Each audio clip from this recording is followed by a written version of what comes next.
अफसोस की बात है कि हमें इसी तरह की घटनाओं के बाद बार बार मिलना पड़ रहा है। ईद का त्यौहार अभी गुजरा है, मुबारकबाद देते हुए भी ज़रा सा झिझक हो रही है कि ऐसे हालात में कैसे मुबारकबाद दी जाए। बहरहाल ये सूरत हाल हमारे सामने है। जैसा कि बताया गया कि पिछले 4 सालों से जिस तरह से देश में माहौल बनता जा रहा है और जैसे जैसे 2019 नज़दीक आ रहा है, ऐसी आशंका है कि ये हालात और ज़्यादा ख़राब करने की कोशिश की जाएगी। ऐसा बताने की कोशिश हो रही है कि ये घटनाएं बहुत आइसोलेटेड हैं। कल हमारा एक डेलीगेशन वहाँ गया,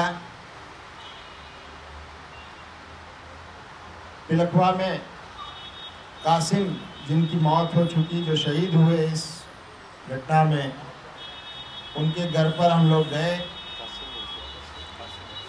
उनके भाई सलीम से हमारी मुलाकात हुई। उनके 3 और भाई वहाँ मौजूद थे।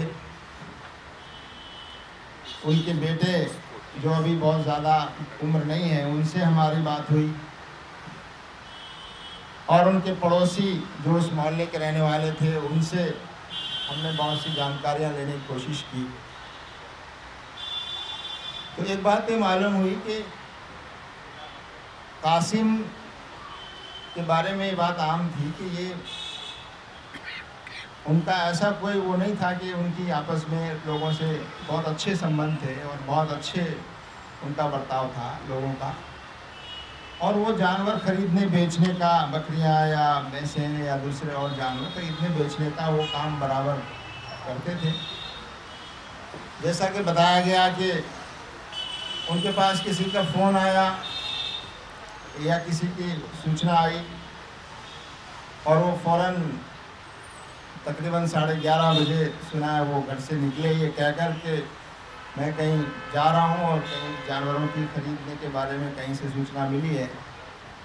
तो वो गए और उसके बाद तकरीबन 1-1.5 घंटे के बाद उनके घर वालों को ये सूचना पुलिस के ज़रिए से दी जाती और उस 1-1.5 घंटे में ये पूरी बात पूरा घटनाक्रम जो है वो हो गया।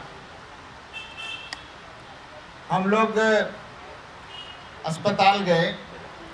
समीउद्दीन साहब जो जिनकी उम्र करीब 62-63 साल होगी, उनके भाई यहाँ मौजूद हैं।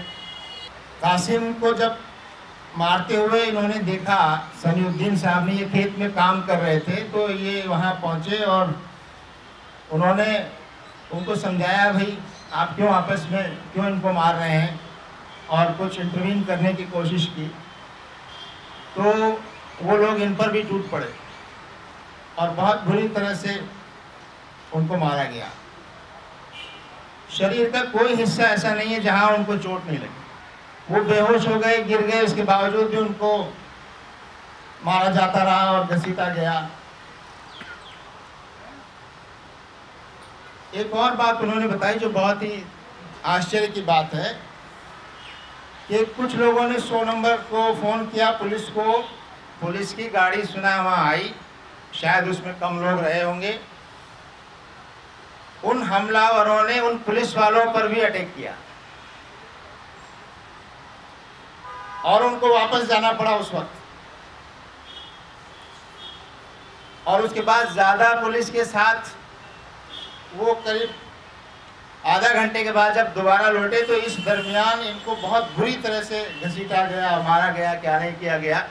और बताते बताते उन्होंने बताया कि जब तक हमें होश था तब तक तो हमें बात मालूम है, उसके बाद क्या किया उन्होंने हमें नहीं मालूम। एक और वीडियो अभी हमारे साथियों के पास है, मैंने देखा है कि एक पुलिस के कांस्टेबल जो है वो आगे आगे जा रहे हैं और मारने वाली जो भीड़ है वो कासिम को पकड़कर उनके पीछे पीछे लेते हुए जा रही है, लटका के हाथ, यानी 2 लोगों ने हाथ पकड़ रखे हैं, 2 लोगों ने पैर पकड़ रखे हैं। पुलिस का वर्जन ये है कि नहीं, वो हमारे पास एम्बुलेंस नहीं थी और इसलिए वो इस तरह से हम ले जा रहे थे। और हमने कहा किसी मरने वाले आदमी को इस तरह घसीट के ले जाया जाता। जब हम एसपी के यहाँ पहुँचे और एसपी साहब को हमने बताया कि हम लोग मिलकर आए हैं, घटना की पूरी जानकारी हमारे पास मौजूद है। इससे 2 दिन पहले भी एक टीम वहाँ जाकर आई थी और उन्होंने बहुत सारी जानकारियाँ जमा की हैं वहाँ के अखबारों में। और यहाँ भी ये बात फैलाई जा रही है कि ये एक बहुत छोटा सा आपस में रोड पर कुछ तकरार हो गई 2 मोटरसाइकिल वालों के बीच में और उससे ये घटना हुई। हमने एसपी साहब से कहा है कि ये जो बात पुलिस की तरफ से आ रही है, पुलिस का वर्षन ये बताया जा रहा है, ये हमारे लिए बहुत अफसोसनाक है। अभी आपकी जांच शुरू नहीं हुई, अभी आपने नतीजे पर नहीं पहुंचे और अभी से आपने इसको बहुत लाइटली बताना शुरू कर दिया। ये तो फिर वो ज़रा कहने लगे एसपी कि नहीं हमने 2 लोगों को पकड़ लिया है, उन पर 302 और 307 के धाराएं लगा दी हैं और अगर ये मामला शुरुआत अगर इसकी इस तरह से भी हुई है तो भी उससे कोई फ़र्क नहीं पड़ेगा, धाराएं तो वही है। हमने कहा ये बात ठीक नहीं है।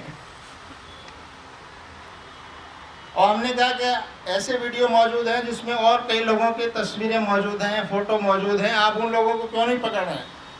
तो उन्होंने हमको वादा दिया और यकीन दिलाया कि हम पूरी इन्वेस्टिगेशन कर रहे हैं और आप यकीन रखिए कि हम बाकी लोगों को भी हम जल्दी पकड़ेंगे।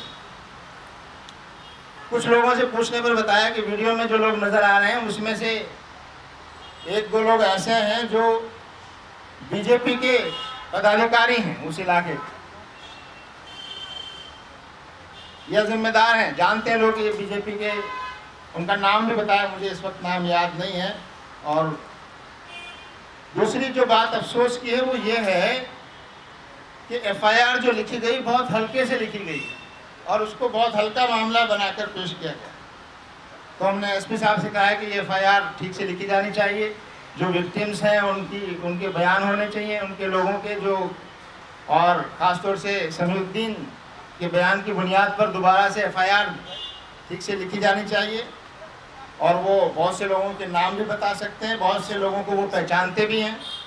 महज कोई दुर्घटना नहीं है या अचानक हुई चीज़ नहीं है, बल्कि एक पूरी योजनाबद्ध, जिस तरह से दादरी में अखलाक के मामले में चीज़ें हुई और उसके बाद कितनी घटनाएं हुई हैं हम उनको गिना भी नहीं सकते। अब एक के बाद एक घटनाएं होती जा रही हैं और इस तरह से ये जो रुझान पैदा हो रहा है कि उनको वीडियोग्राफ किया जाए, उसको सोशल मीडिया पर खुद वही लोग फैला रहे हैं और उसके ज़रिए से एक तरह से एक खौफ का माहौल भी पैदा हो रहा है और भी दूसरे राजनीतिक फ़ायदे उससे हासिल करने की कोशिश शायद की जा रही है।